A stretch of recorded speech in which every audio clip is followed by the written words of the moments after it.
ظہر کا وقت کب ہے؟ اس وقت ہے لدلوک الشمس۔ قرآن کہتا ہے اقیم الصلاۃ لدلوک الشمس۔ دل کے شمس کہتے ہیں سورج کے ڈھل جانے کو، یعنی سورج کا جس کو ہم زوال کہتے ہیں کہ اب زوال ختم ہوا ہے لہٰذا اب شروع ہو رہا ہے۔ تو یہ جو ظہر کا ابتدائی وقت ہے پاکستان میں کم از کم یہ 12:15 کے لگ بھگ شروع ہو جاتا ہے، 20 منٹ کے لگ بھگ دن کو، تو یہ ظہر کا وقت ہے۔ اور ظہر کا وقت کب تک رہتا ہے؟ حدیث پاک میں ہے، رسول کریم صلی اللہ علیہ وسلم ارشاد فرماتے ہیں کہ ظہر کی نماز کا وقت اس وقت تک رہتا ہے حتیٰ سارا ذل کل شیء مثلی او کما قال علیہ السلام، جب ہر چیز کا سایہ دگنا ہو جائے، ڈبل ہو جائے کسی کا سایہ۔ کیا معنی؟ میرے دوستو ذرا توجہ رکھنا، میں آپ کی خدمت میں بات سمجھا رہا ہوں۔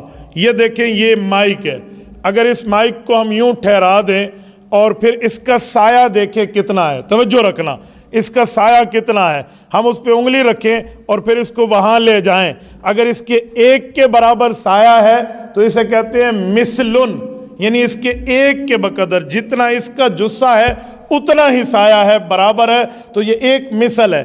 اور اگر یہ ڈبل ہو جائے اسے مثلین کہتے ہیں۔ حضور پاک علیہ السلام نے فرمایا جب ہر چیز کا سایہ ڈبل ہو جائے تو اس وقت آپ کی ظہر کی نماز کا وقت ختم ہو جائے گا، عصر کی نماز کا وقت شروع ہو جائے گا۔ تو اس کو بڑے آسانی سے بندہ سمجھ بھی سکتا ہے۔ آپ کسی جگہ میں ہیں، آپ کے پاس اوقات نماز نہیں ہے، حالانکہ آج کل بہت آسان ہے، اگر آپ موبائل میں بھی اپلیکیشن رکھ لیں اہل حق کی جس کے ذریعے آپ کو نماز کے اوقات پتہ چلیں تو آپ کو کہیں بھی پتہ چل سکتے ہیں۔ لیکن اگر نہ بھی چلیں تو آپ کی جیب میں ایک پین ہے، پین اٹھائیں، آپ یوں رکھ دیں، سایہ اصلی چھوڑ کے اس کا ڈبل سایہ ابھی پورا نہیں ہوا، ڈبل سے کچھ کم ہے، رہتا ہے، تو ظہر کا وقت رہتا ہے۔ جب سایہ ڈبل ہو جائے گا پھر ظہر کا وقت ختم ہو جائے گا اور عصر کا وقت شروع ہو جائے گا۔ عصر کب تک ہے؟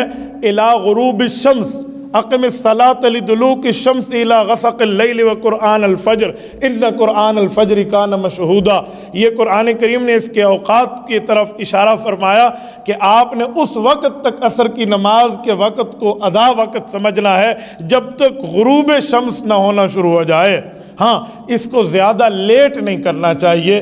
حدیث پاک میں ہے کہ وہ تو منافق کی نماز ہوگی کہ اگر تم بالکل غروب کے قریب جا کر پڑھو اور اس وقت 4 ٹکریں مارو جیسے مرغ، یہ حدیث پاک میں مثال ہے کہ مرغ کی طرح ٹھونگے مار کے آپ اٹھ جاؤ، اتنا زیادہ نہیں کرنا چاہیے، اس سے پہلے پہلے بندہ پڑھ لے تو یہ بہت اچھا ہے۔ یہ عصر کی نماز کا وقت ہے سورج کی غروب سے پہلے پہلے۔ لیکن کبھی کوئی مجبوری ہے، ایک آدمی سفر میں ہے یا پانی وضو کا نہیں مل رہا یا کوئی اور عذر ہے اور اس بندے کا وقت لیٹ ہوتا گیا حتیٰ کہ اس کو اس وقت نماز کا وقت ملا جب اس نے اللہ اکبر کر کے نماز شروع کر دی، پھر سورج غروب ہوا، اب یہ نماز پوری کر لے، اس کی اس دن کی عصر ادا ہو گئی ہے۔